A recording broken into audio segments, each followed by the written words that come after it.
Muito bom dia a todos, cumprimentar o Sr. Moderador, cumprimentar os meus colegas de debate, a Inês, o João, o Jorge e o Ricardo. Eu e o João Batista estamos a jogar em casa e, portanto, podemos saudar a vinda da Inês e do Jorge e do Ricardo, que vem aqui do lado, vem de Guimarães, e naturalmente cumprimentar-vos a todos também. É um gosto estar cá neste debate da ANIR, num tema tão importante e tão central e atual como é a questão da imprensa local e regional. Eu acho que a imprensa local e regional vive um tempo muito simétrico entre as suas dificuldades e a sua importância, porque as dificuldades aumentam, os constrangimentos aumentam, mas a importância aumenta também. E a importância aumenta também porque vivemos no tempo da inteligência artificial, da realidade alternativa, da realidade aumentada, das fake news, da manipulação da informação e, portanto, a velha informação clássica, tradicional, feita por pessoas que conhecemos, por pessoas que conhecem o território, que conhecem o terreno, que conhecem as pessoas, faz muita falta àquilo que é o valor fundamental de uma comunicação social livre, independente e com sentido de serviço público. Eu queria, antes de ir aqui a um conjunto de ideias soltas para promover o debate e para pensarmos sobre as soluções, percorrer aqueles que são os constrangimentos que hoje marcam a vida da imprensa local e regional. Temos, por exemplo, que ainda não tivemos coletivamente todos os partidos a capacidade de resolver, que tem que ver com o facto de 80% destes órgãos serem detidos por pessoas a título individual. A maioria destes órgãos é detido por pessoas a título individual, por questões de gestão, por questões que têm que ver com a não necessidade de pagar, por exemplo, contabilidade organizada, o que faz com que 80% destes órgãos fiquem de fora, por exemplo, dos critérios dos apoios das CCDRs. As Comissões de Coordenação e Desenvolvimento Regional têm apoios para a comunicação social, mas apenas empresas com contabilidade organizada podem aceder a estes apoios. Na atual realidade dos órgãos de comunicação social regionais e locais, a maioria deles, 80%, segundo o último estudo de 2022 do Observatório, 80% estão registados a título de proprietários a título individual. Temos, como aqui já foi dito, outros constrangimentos. Constrangimentos, por exemplo, de muitos destes órgãos que não têm verdadeiros jornalistas, que não têm sequer jornalistas a fazer estágio profissional ou estágio curricular, que têm pessoas pro bono, que têm curiosidade, que têm vontade, que têm apego à questão da comunicação e que contribuem, mas que fazem com que nós não tenhamos, de facto, em muitos destes órgãos, um quadro de qualificação e um quadro de capacidade para desenvolver um serviço tão importante. O Jorge dizia e trazia aqui um tema que é fundamental. Também eu, sendo muito digital em muitas coisas, entendo que o papel é fundamental, até porque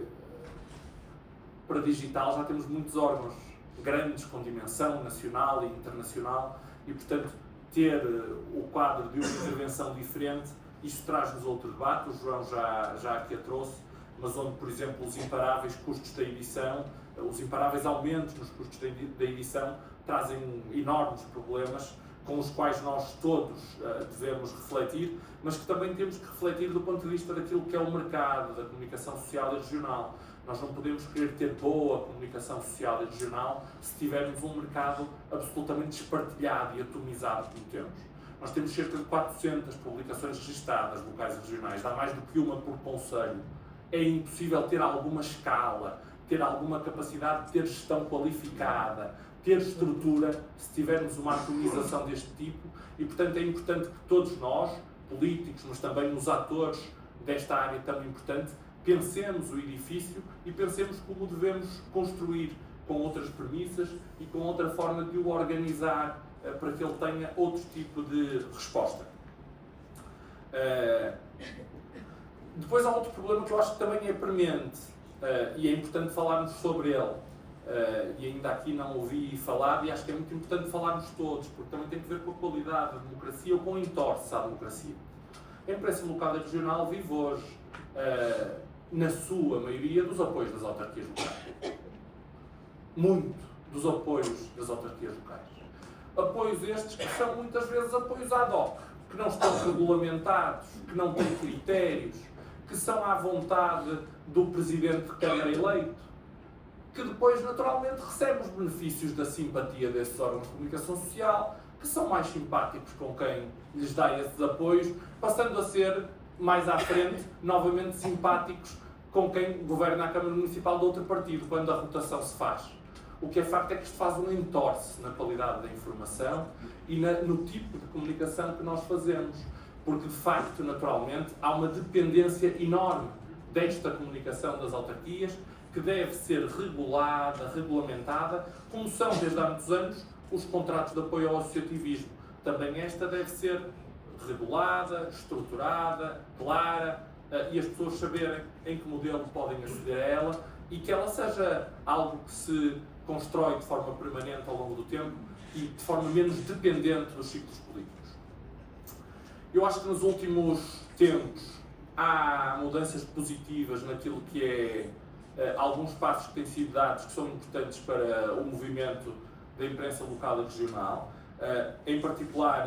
recentemente, a publicação do Decreto-Lei 31/2024, que obriga que todos os fundos comunitários atribuídos a juntas de freguesia ou a câmaras municipais sejam publicitados na imprensa local e regional. Acho que aqui poderíamos ir mais longe. Acho que tudo que sejam questões que têm que ver com apoios atribuídos aos municípios, apoios atribuídos às freguesias, contas de empresas públicas, Estradas de Portugal, está ali, Infraestruturas de Portugal, todas que recebem apoios do Estado e que têm uma preponderância do Estado. Há dados relevantes que devem constar e ser promovidos e ser noticiados na nossa imprensa local, as empresas municipais, o setor empresarial municipal, o setor empresarial do Estado. Acho que é uma forma de ajudarmos estes órgãos e que eles tenham também informação materialmente relevante sobre as suas comunidades. Há outro tema que eu acho que é importante e que também está adiado há muito tempo, que é o tema do licenciamento das rádios locais. Ao longo dos anos não houve, nada se fez sobre o licenciamento das rádios locais, as rádios locais continuam o seu novo licenciamento e nós temos muitas rádios locais que não prestam nenhum serviço local. Muitas foram compradas por grupos de mera retransmissão, alguns de caráter religioso, outras de outra natureza, mas não têm nenhum trabalho de caráter local e regional, de trabalho de informação à comunidade, de trabalho de apego a um território, e portanto é preciso repensar um novo modelo de licenciamento também para as rádios locais, mas com critérios de facto de serviço ao território, de serviço às comunidades, ao contrário daquele que existe hoje. Outro entorce, e termino, e depois deixo só 2 ou 3 notas para poder estimular o debate. Outro entorce que existe tem a ver com as televisões regionais e locais. Como bem sabem, a lei obriga que as 3 detentoras do sinal, a Neo, a Vodafone ou a NOS, permitam que qualquer televisão regional ou local, desde que tenha a capacidade de se integrar em grelha, possa delimitar o sinal em contexto regional. O que é facto é que a lei e as orientações da ERC não são cumpridas e nenhuma das operadoras dá a capacidade de nós segmentarmos o sinal e esse é algo de segmentar e delimitar geograficamente o sinal, e isso traz também outros problemas. Eu acho, e termino,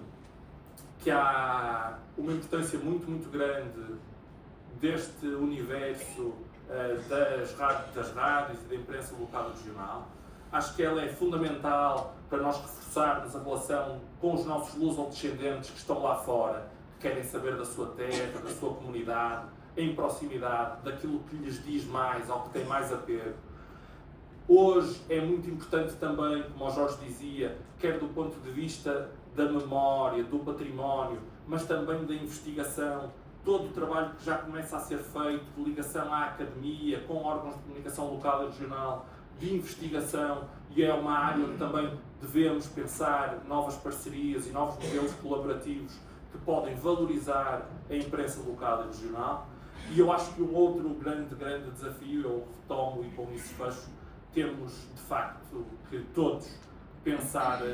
o quadro de despartilho e de atomização da imprensa local e regional, porque ela, como está, não consegue, por essa razão e por outras naturalmente, cumprir aquilo que são os seus imperativos de serviço público, e isso, num tempo em que a democracia sofre tantos e tão variados ataques deve nos preocupar a todos, e é um bom mote para o debate daqui a pouco. Muito obrigado.